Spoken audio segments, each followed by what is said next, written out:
the real stars of the show here at Saratoga are the horses. So we thought we'd take you through the life of a horse. Seeing as how their English isn't very good, we're going to talk to a famous trainer of racehorses, Nick Zito. Hi, I'm Nick Zito, and I'm here with my horses at Saratoga. I want to talk a little bit about the day in the life of a horse, what time they get up, what they do, what they eat, how they train, how they basically live.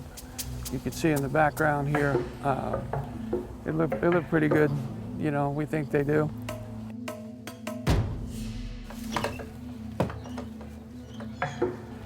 They get up real early, you know, 4:30 in the morning is basically when they kind of get up routinely. Their caretakers come in quite early, so they're basically up when they get here.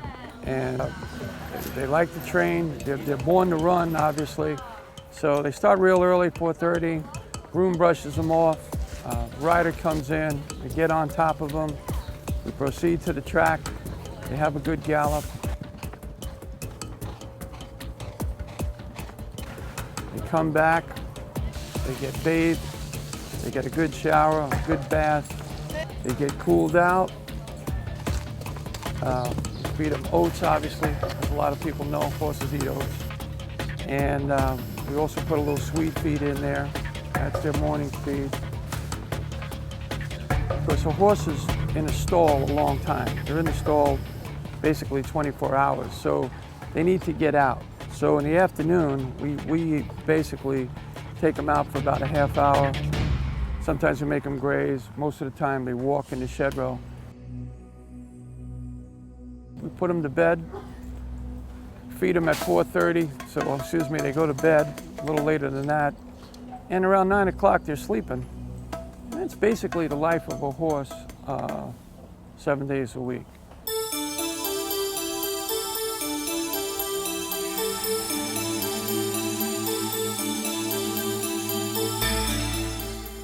Race day is different. They have to race, so you have to be careful.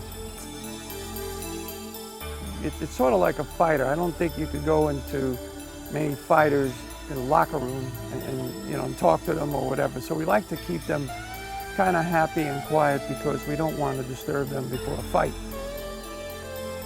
The caretaker will come in at 4:30 in the morning. He will prepare them for the race. The rider will take him out maybe for a little jog, not anything real serious because he is racing, just to loosen him up. These cameras wouldn't be here race day. So it's a little different. He has to be left alone. He's going to race with his buddies.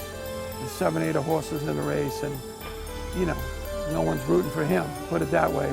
So it's the way we do it, and it is a little different race day. And I've been doing this since I'm a teenager. I've basically been doing this since I'm 18 years old. That's it. That's a long way. You know, I got gray hair now. I used to have black hair. So, you know, I've been doing this a while, but that's it. So, the one thing that I love about this business, and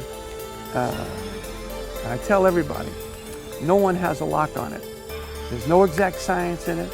There's no lock, and I think that's what makes it the great equalizer.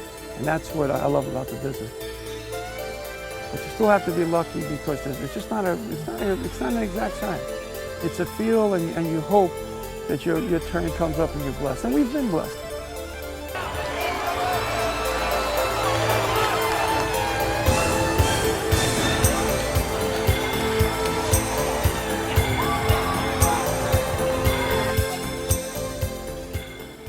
And then after the race, naturally, hopefully that you lead him from the winner's circle.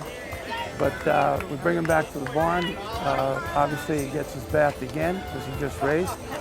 We cool him out 45 minutes to an hour, make sure he's all cooled out from the race.